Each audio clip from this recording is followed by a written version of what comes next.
Dili na ni magsilbi oy. Gahapon pa taway kaligo. Kay tugno kay tanan. Ting pasok sa kandingon sa lungga. Oh, mga unta, guys. Oh. Timo tago sa kababhir. Are oh. Oh. Ani special oh. Ginamos. Mukaon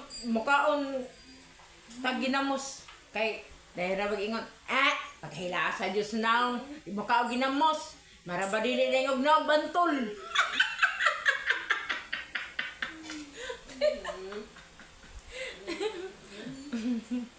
Always careful everyone kay naatpay bagyo nga Paulo ang mosunod.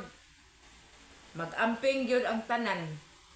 Kinahanglan mo evacuate dayon aron makaiwas sa anumang mga disgrasya. God bless all. Ay nang niyagtagda ng akong naong kay murag lambo sa abuhan kay kanang ay okay kaligo ako na lapdosan og kanang pulbos.